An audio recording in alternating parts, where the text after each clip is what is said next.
Hello, everyone. Good evening. It's me, Aida, once again, and we are now live and for our second day of our 30-day live challenge.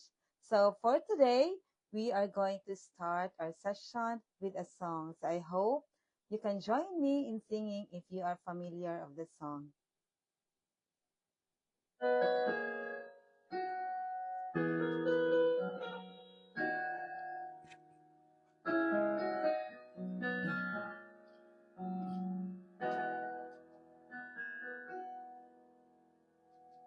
We pray for blessings. We pray for peace. Comfort for family, protection while we sleep. We pray for healing, for prosperity. We pray for your mighty hand to ease our suffering. But all the while, you hear each spoken need.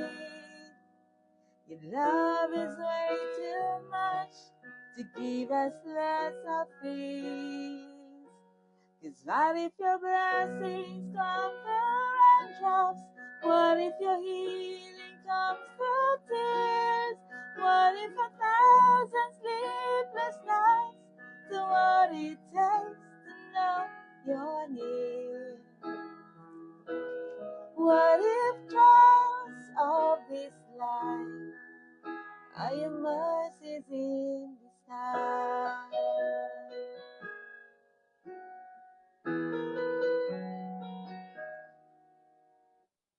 Yes, what if trials comes this life are your mercies in disguise?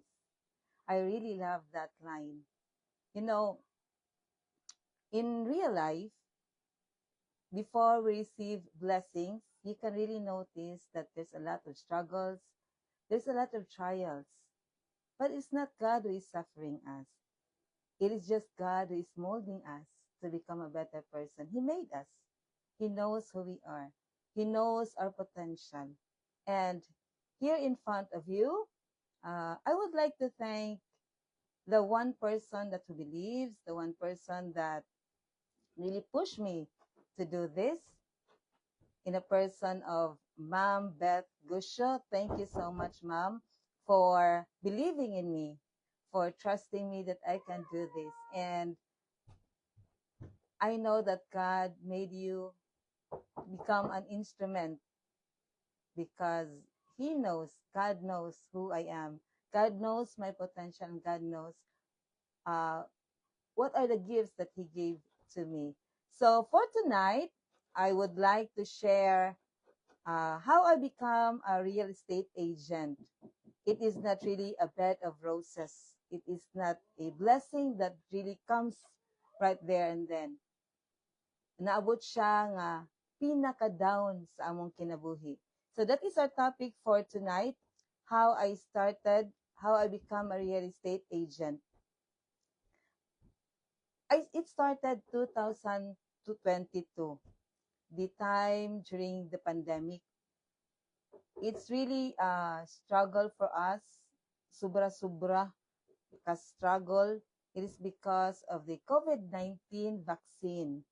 We are public school teacher. My husband and I are public school teacher.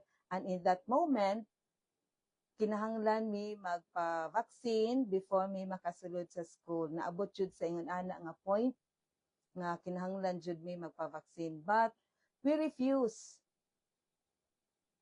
We stand of what we believe. So that time, my husband and I are ready to whatever it takes para lang jud dili maka-take sa vaccine. So kato siya nga mga time mo ti pinaka-down sa amo ang kinabuhi kay kaming duha teacher. If wala na may trabaho, unsaon na mo? Wala na may kaon, wala na pambayad sa mga bills, so tanan-tanan nag-overthink nako. No, so sobra wala na kay mahimo kundi mohilak, kundi to lean on to God's promise, to lean on to trust God, and to stand of what we believe and to be firm of what we believe. Mo gito siya ang time nga sobra-sobra namo ka struggle. But naabot ang blessing. So real estate is not just an income generating na work, na sideline, but real estate for us is really personal because that's the time that we are so struggle and and God answered our prayer. So it's really God home. It's really God that gave us this chance to have a wonderful and fruitful life today because of the blessings that He gave to us. And sobra mag-emotional, no? Grabe naman. Oy, dili man jud tani, dili man jud unta ni mao. Sorry guys. Nasobra ka emotional. It is because it's really personal for us. We will never give up even if wala mi kahalin or even if dili mo tunga among clients. We will never give up bisan og whatever struggles that we are going to take. There is a real estate. It is because this is a gift. It is not just a sideline, but it's a gift. So we need to take care of the things that God gave us because we are just the word, right? Everybody is just steward. We are here in earth because of a purpose. And whatever purpose that God gave us, I hope that everybody should take responsibility of it. No, as a teacher, sometimes we fail, no, or most of the time we fail, but the most important thing is we will never give up. The most important thing is we will continue to do what God wants us to do. We will continue to share how God loves us, and we don't know what other people feel unsa ilang status karon sa kinabuhi. So maybe makatabang ta sa simple lang kayo nato nga mga pamaagi. And for tonight, I really share, no, emotional ko ay no dili gid siya maayo.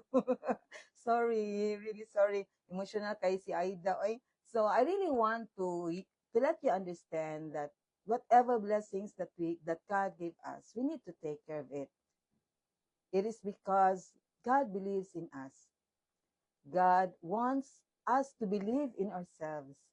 And we are here in real estate because God believes in us that we can help other people. It is not really easy to be a real estate agent. Kanang maabot ka sa point nga pila na ka buwan nga wala jud ka kahalin bisan sa imong pagpaningkamot, wala ka tungaha sa imong client, no, natibok adlaw ka ditong naghulat, wala pa jud ni reserve, no? So dili gid siya lalim, dili sad siya lalim nga magasto pa jud ka, effort, time, tanan-tanan, but yet wala. But God has a purpose of that. That's why I'm here in front of you, di ba? Kay kung tagaan lang ta sige sa Ginoo sa tanan na tagipangayo, dili mo gawas ang atong full potential. But if God knows kaila siya nimo, if tagaan kag struggle niya, if gusto niya ipagawas nimo ang imong full potential, tanan-tanan mangita gid siya og pamaagi. Same nako karon, di ba?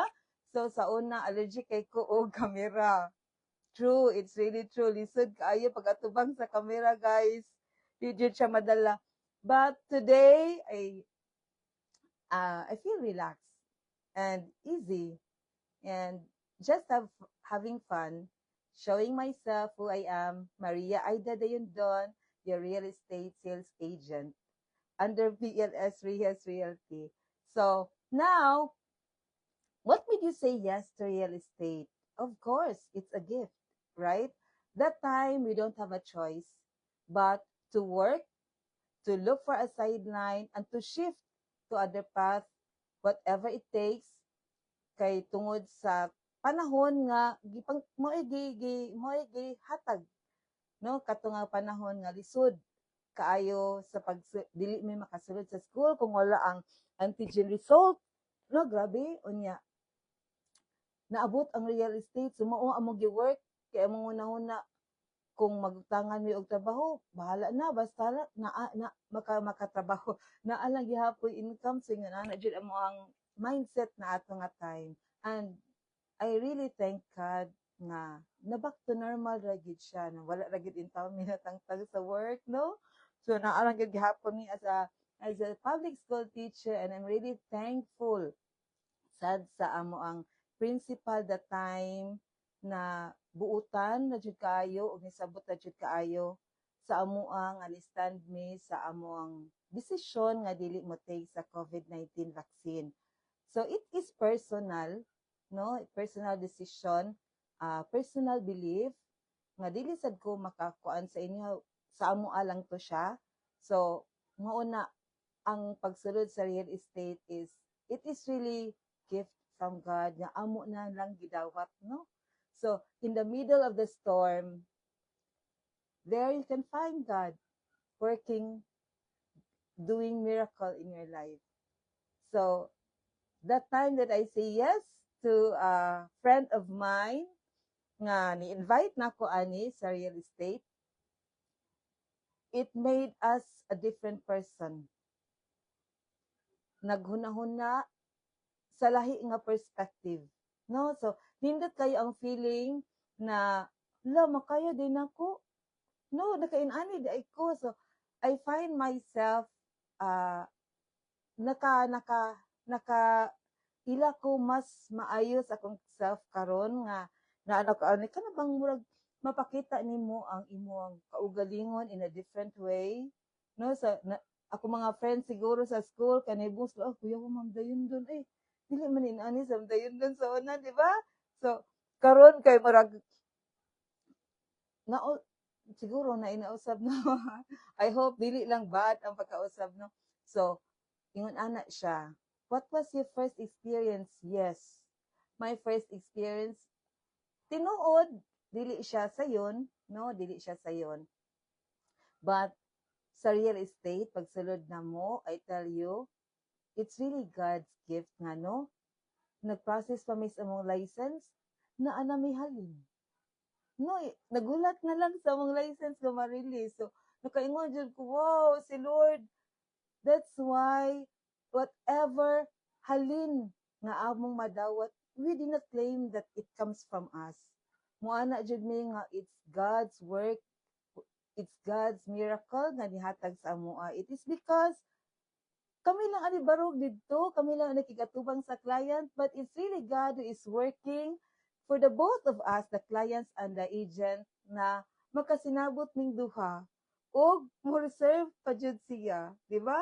So it's really God's gift from us nga nakaingon jud ko nga wow, grabe si Lord.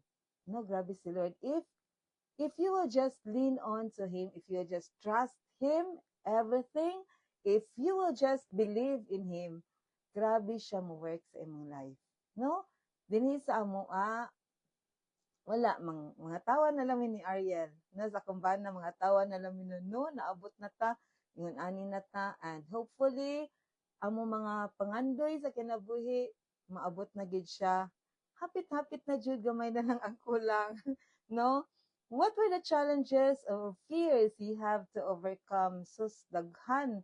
No, karon palang daan. Sus, karon palang daan. This is really my fear before. Pag atubang sa camera, guys. No, kaya na kung dili ko gwapa. Oh.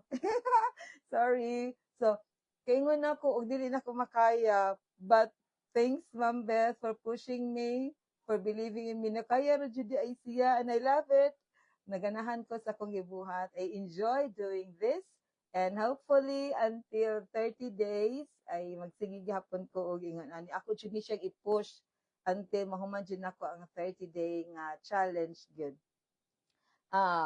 how I stay motivated? Well, I am motivated. It is not because nakoy halin. I am motivated because I know that it's God's gift from us. And He is my CEO. He is my employer. I am just His employee na nagtrabaho. So, maalin man ko o dili man ko makahalin, ang importante na ningkamot, nilihok, trabaho sa kung unsang angay pwedeng buhaton. Anyway, everything that we do, if we do it for the Lord, everything will just comes back to us with 1,000 folds, no? Dili lang ta magsigi o paghilabot sa itong isip katao, dili lang ta makapasakit. If you will just stay in the presence of God, dili kita niya pasagdan, no? Naagi na siyang promise, no, sa iyang promise nga gihatag sa atoa na dili jud o dili kita niya pasagdan. God is staying with us until the last day of our life. So, ganahan kayo, ganahan mo sa topic karon. Hopefully giganahan mo kay ako giganahan ko sa kung topic karon. Sorry for the emotional ko medyo ganina, no? It is because lahi ra man jud na mo share ta sa atong self, diba? It's really different when you show up to yourself, o open up to yourself sa laing tao, sa uban labi na diri sa camera, no, nga daghan kaayo ang makakita nimo, daghan kayo ang mapatan-aw nimo. And yet, here I am, opening myself of how we started here as a real estate agent. Tungod kay, it is really right to our clients na makailag gayud sila kung kinsa sad ang ilang agent na gikadil, di ba? Dapat sa jud na kita sad mismo, we will put ourselves sa ilahang nga side. Kita mismo, dili jud mo transact og any business if wala sa jud ta makaila sa tawo nga atong gika-transact, diba? Labi na karon na daghan gid kayo ang mga scammers na, no, na bisan asa na ka daghan na kayo ang dili mga maayo nga mga panghitabo. So kailangan kaila jud ta sa mga tawo nga atong gika-transact, no, atong gika-istorya. And it's wonderful that I have this 30-day live challenge. It is really a challenge sa kong self, no? Na to share, to be open to myself, and to be in front of the camera and talking in front of the camera and talking to a lot of people nga makita ani. Salamat kaayo sa inyong pagstay, pag-tune in karong gabi una. All my viewers, thank you so much sa inyong pagstay, and hopefully you will stay with me until 30 day of this live challenge. If your faith played a role, well, God knows who I am. Dili man ta perfect, no? Nobody is perfect. No, we failed a lot of times. But the most important thing is we will never give up. We will do our best and we'll just continue. And this is not our home. Earth is not our home. No, so one day we will go back to our home and we will just make sure that whatever God wants us to do, ato gyapon gid siyang nabuhat. We are hoping that God is happy for us. Kung unsa man ang atong nabuhat diri sa kalibutan, kung unsa man atong mission, we will just make sure na ato kining mabuhat, because everybody has a mission in life. Everybody has a purpose why God created us. And I do believe that it is not coincidence that you are listening to me tonight. And I hope that until 30 days, maminaw gihapon man ako, no? Labi na kay second day na karon, ugma na anatay pa raffle. Yay! So I'm excited kung kinsa ang makadaog sa raffle na to tomorrow. Kato naka 3-day consecutive naka-watch na sa video diri sa akong pag-live. So, mo to siya, how I become a real estate agent. No, it's not really, well, that's life, diba? That's life. There's a lot of struggles, no, there's a lot of problems, but the most important thing is you are here, you're laughing, you're smiling, no, you are still in love, and until the rest of the time that God gave us din sa kalibutan, I hope that we will continue to be to live a life with a purpose. whatever God is asking us to do, we'll just live a life with a purpose, no? Bisan dili sa dinagko nga pamaagi, but in a small way, just smiling sa mga tao nga ato gikasugat, di ba? So at kay bawon sa naligibati anang tao nga ato gikasugat, but with just a smile, sa itong pinakagwapa nga smile, so diha na day siya nakunahon nga ala, uy, nindot man di ay magpakabuhi, no? So we really don't know the struggles that each one of us is facing. The most important thing is we are here. We listen. We are here to help other people with all honesty, no, na dapat sa atong kaugalingon, we should be honest enough to accept kung naasad tay mga sayop, no, because nobody is perfect, and if naatay mga mabuhat na sayop, we should be sorry and be accept sa imong kaugalingon nga nasayop ka, no, and ask sorry sa tao nga atong mga nasayupan. Siguro wala siguro kasamok sa kalibutan, no, kung igon ana lang jud ang pangunahuna sa matag tao, pero mo man jud na siya, no, lain-lain man ta og personality, lain-lain man ta sa atong pagkatao, and kada sa purpose unta, di ba? Siya man ang nagbuhat nato.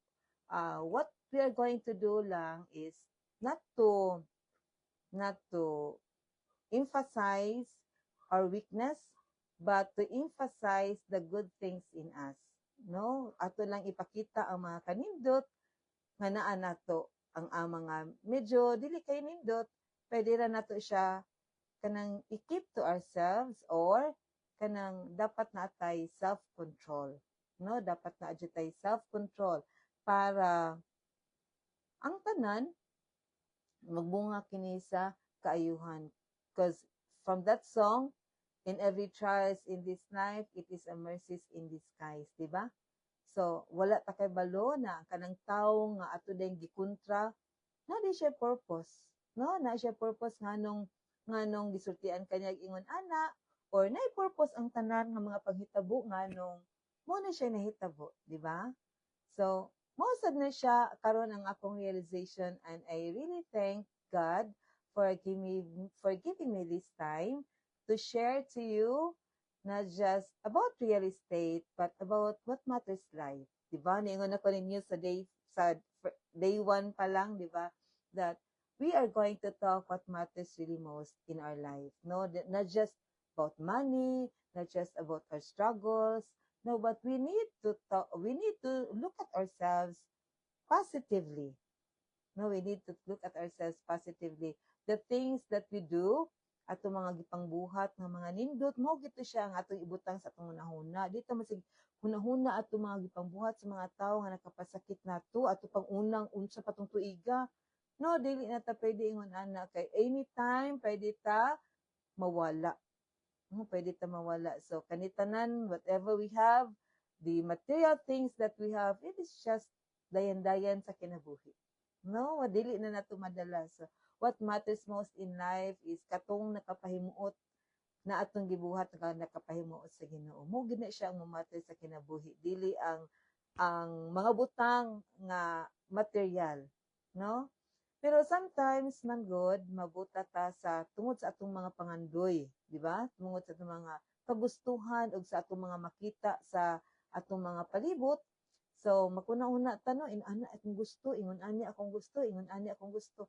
But we forgot what really matters in life. What really matters in life. God wants us to just relax, trust in Him, do what He wants, submit yourselves, kana lang siya. No, so if naata na nga state of grace, nga we can already trust in the Lord, kanang makatulog na lang ka, nga wala na kay hunahunaon, na it's really a grace from God. Kaning magginhawa ta, nga wala ta gibayran sa atong giginhawa, it's really a grace from God, no?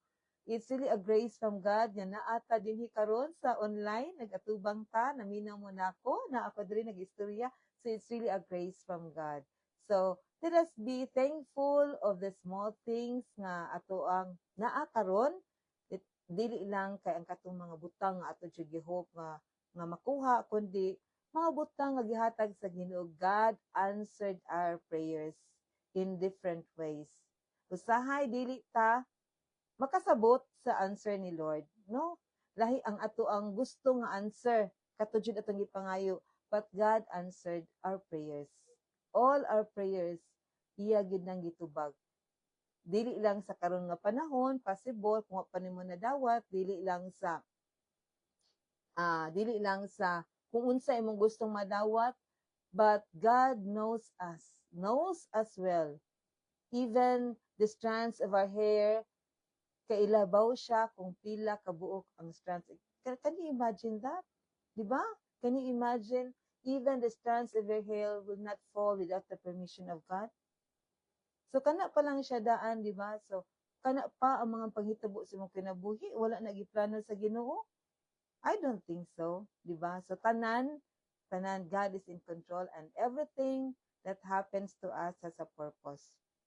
Katong pag-struggle na mo sa COVID-19, grabe kayo to siya. No, grabe kayo to siya. Pero, gialaw gid ito ni Lord. No, kay na day siya ihatag na mo di ay makailasad siya kung how we stand. No, dili kay kani barug siya na no, dili siya ingon ana, but God has a purpose for that. Dili sa kung unsa ang imong strength, no, kung unsa ka kalig-on sa imong desisyon, that really matters. Kung unsa ka mo stand for the truth, mo stand firm, that really matters. So, I hope you like what we are talking tonight. I hope you like the topic tonight. I hope you are learning. No, so for those who are learning, I hope you can comment and hashtag learning. No, so you can type hashtag learning if you are learning.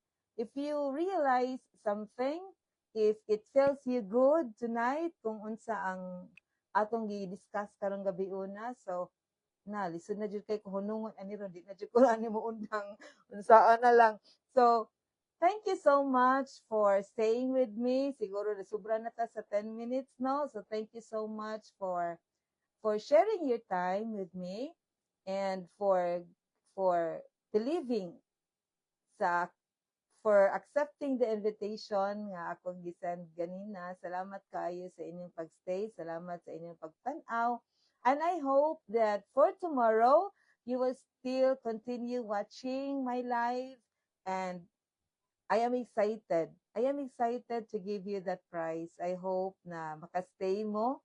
So, na ko nakita, daghan-daghan na sila nga ika-third day na nila tomorrow. If basi nagunahon na mo, wala ko naglista jud ko. No, that is your attendance, right? Ningon ko gahapon, mag-attendance ko. Bitaw, it's okay.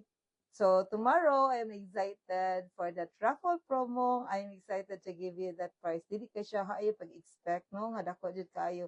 Simple ra jud siya nga token, but you will smile. You will enjoy. And what matters really is at least nakashare mo sa inyong time or at least nakashare sa ko ginagmay, di ba? So, mo to siya ang ato ang discussion for tonight. And thank you so much. I hope you can also share this video sa inyong mga friends because we also have a good topic tomorrow. I will just announce it. Maghatag lang ko ninyo o mag-send lang ko ninyo og invitation na pod para ugma sa ato ang live. Okay? And so, that's it. That's for today's episode, for today's session. I hope that you're learning. I hope that you learn something of our topic tonight. This is Aida Dayendon, your real estate person here in Cebu under PLS Rehas Realty. So thank you so much for your time and stay tuned for tomorrow. I hope to see you tomorrow. Our raffle promo will be starting tomorrow. So thank you so much for giving me your time and please share. Share it to your friends. Basin ganahan po sila maminaw nako. Basin ganahan po sila makakuha og tips, no, especially sa real estate. So, if you have questions, pwede kayo mo maka-comment sa dinha sa comment section para makatubag pod nako kung unsa man ang inyong gusto or unsa man ang inyong mga pangutana. So I hope nga you'll be sharing this video para pod sa uban. Para sa uban na gusto pod makat-on, okay? So thank you so much and sige lang kung thank you no wala lang gid gapon ko na kahuman bitaw. Thank you so much for your time and I hope to see you tomorrow for my next third day na session for our 30-day live challenge. Thank you and good night. God bless everyone. Hope to see you tomorrow. Bye.